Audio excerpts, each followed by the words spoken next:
अस्सलाम वालेकुम, मैं हूं एमन राजा और ये है call out. Yasir Rizvi Pakistani industry का हमेशा लाइमलाइट में रहने वाला नाम है। कभी अपनी शादी, कभी शायरी और कभी चुड़ैल्स और दिल नाउमीद तो नहीं जैसी अनकन्वेंशनल और कंट्रोवर्शियल स्क्रिप्ट के साथ हमेशा ही खबरों की जीनत रहती हैं। लेकिन चुड़ैल जैसी फेमिनिस्ट सीरीज़ के बाद जब उन्हें डंक में देखा गया तो वो फ़ौरन ही तवज्जो का मरकज़ बन गई। डंक, जिसे a tribute to victims of false allegations कहकर प्रमोट किया गया। अब जहां जिनसी हरासगी की बात होगी वहां शोर तो मचेगा। I guess it's a good thing too maybe शायद, क्योंकि आजकल तो हम उसी दौर में रहते हैं ना that scandal sells। देखने वालों की जानिब से ये सवाल उठा कि पाकिस्तानी मुआशरा जहां मैं और आप समेत हर औरत ज़िंदगी में कम से कम एक मरतबा जिनसी हरासगी का विक्टिम बनी हो और जहां सदियों बाद औरतें अपने लिए आवाज़ बुलंद कर रही हों और हरासगी के बारे में बात कर रही हों, वहाँ दोबारा हज़ारों कहानियों में से एक वो कहानी जिसमें कि औरत झूठा इल्ज़ाम लगा रही है, क्या ये हमें वापस खामोशी और बर्दाश्त की जानिब धकेलने की एक कोशिश नहीं? क्या यह हरासमेंट केसेस और फॉल्स एलिगेशंस को बराबरी का संगीन मसला बनाकर पेश करता है, जबकि दोनों के मैग्नीट्यूड यानी कि नोयत में बहुत वाज़ेह फ़र्क है?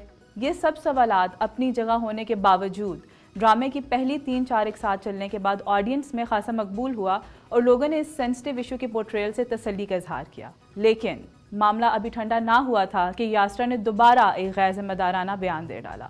यासरा से जब डंक से मुतालिक सवाल पूछा गया तो उन्होंने दावा किया कि ड्रामा मेयो कॉलेज इंसिडेंट के सच्चे वाक़े पर मबनी है। ये उसी मेयो कॉलेज के प्रोफेसर की कहानी है जिसकी बीवी 8 अक्टूबर को घर से गई अपनी 2 बच्चियों को लेकर, उसने 9 अक्टूबर को खुदकुशी की। 2019 में मेयो कॉलेज फैसलाबाद की एक एमफिल की स्टूडेंट ने अपने प्रोफेसर पर जिनसी हरासगी का इल्ज़ाम लगाया। इल्ज़ाम के नतीजे में कॉलेज एडमिनिस्ट्रेशन ने एक इंटरनल इंक्वायरी बिठाई और चंद दिन बाद बयान दिया कि तालिबा के दावे झूठे साबित हुए। 3 महीने बाद प्रोफेसर की खुदकुशी की खबर सामने आई। बताया गया कि प्रोफेसर एडमिनिस्ट्रेशन से 3 महीने तक कैरेक्टर क्लियरेंस सर्टिफिकेट मांगते रहे, लेकिन एडमिनिस्ट्रेशन इस मामले में कोई तहरीरी जवाब देने से मुकरती रही, जिस वजह से दिल बर्दाश्ता होकर उन्होंने खुदकुशी कर ली। खुदकुशी की खबर सामने आते ही सोशल मीडिया पर इस केस को पाकिस्तान में मी टू कैंपेन के खिलाफ अहम सबूत के तौर पर इस्तेमाल किया जाने लगा। डंक की कई एक साथ नशर होने के बाद ये बात वाज़ेह हो चुकी है कि ये मेयो कॉलेज केस के हक़ाइक़ से हट के एक कहानी है जिसमें तालिबा के किरदार को यकीनी तौर पर एक झूठी और मक्कार औरत दिखाया गया है जो अपने दोस्त को बचाने के लिए जानबूझकर प्रोफेसर पर झूठा इल्ज़ाम लगाती है और उसे हरासा करती है। हरासमेंट का नाम सुना है? क्या करें आप? जहां मेयो कॉलेज की इंक्वायरी कमेटी वाज़ेह तौर पर प्रोफेसर का स्टूडेंट को हरासा करने का कोई सबूत ना पा सकी, वहीं डंक में तालिबा को प्रोफेसर को हरासा और बदनाम करते हुए दिखाया जाता है और उसके बाद अमल के किरदार को फैसलाबाद की तालिबा के साथ ये कहकर जोड़ दिया जाता है कि ये कहानी असल हक़ाइक़ पर मबनी है। अगर डंक बनाने वालों का मकसद मीडिया ट्रायल के विक्टिम्स को डिफेंड करना है तो क्या उन्होंने ये सोचा कि उनके लगाए गए बेबुनियाद इल्ज़ामात का एक जीती जागती लड़की पर क्या असर हो सकता है? क्या यासरा ये साबित करना चाहती हैं कि जो ड्रामे में दिखाया गया वही हकीकत है? क्या डंक बनाने वाले इस बयान के नतीजे में तालिबा की कैरेक्टर असैसिनेशन और साइकोलॉजिकल प्रेशर की जिम्मेदारी लेने के लिए तैयार हैं? अगर उसको किसी तरह का नुकसान पहुंचता है तो उसका जिम्मेदार कौन होगा?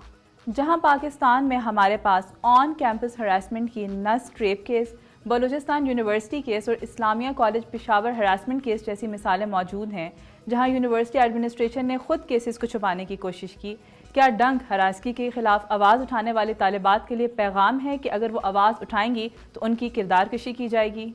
ड्रामे के प्रोड्यूसर फ़हद मुस्तफ़ा ने कहा कि ये ड्रामा उन मर्दों की आवाज़ बनेगा जिन्हें हरासगी के इल्ज़ाम के बायस अपने काम से हाथ धोना पड़ा। क्या उनका इशारा मोहसिन अब्बास हैदर की तरफ है, जिनके खिलाफ इल्ज़ामात आने के बाद उन्हें मजाक राज से फारिग कर दिया गया था? हालांकि उनके खिलाफ इल्ज़ामात जिनसी हरासगी के नहीं बल्कि डोमेस्टिक वायलेंस और नेग्लिजेंस के थे। इन इल्ज़ामात के बाद अगर उन्हें मजाक राज जैसे फैमिली शो में रहने दिया जाता जिसको घर के बच्चे बड़े सब साथ में देखते हैं, तो क्या इससे ये पैगाम ना मिलता कि औरत पर हाथ उठाना कोई काबिल मज़म्मत बात नहीं? डंक में स्टूडेंट का पोर्ट्रेयल, फिर उसको एक हकीकी वाक़े के साथ तशबीह देना, उसका मेयो कॉलेज के उस स्टूडेंट और उसके साथ साथ बहुत सी और स्टूडेंट्स जो आवाज़ उठाना चाहती हैं लेकिन डर से बोलती नहीं, उन पर क्या असर होगा? I am feminist AF. I am as feminist as they come. खुद को फेमिनिस्ट AF कहना और उसके बाद ऐसे गैर जिम्मेदाराना बयानात के जरिए फेमिनिज्म की कॉज को अंडरमाइन करने के लिए Yasra Rizvi I am calling you out. کیا یاسرا کا عمل کے کردار کو میو کالج کی اس طالبہ پر مبنی قرار دینا صحیح ہے؟ کامنٹ سیکشن میں ہمیں اپنی رائے سے آگاہ کیجیے. This is Eman Raja signing off from Call Out. See you next week. Until then, make better choices. Allah Hafiz.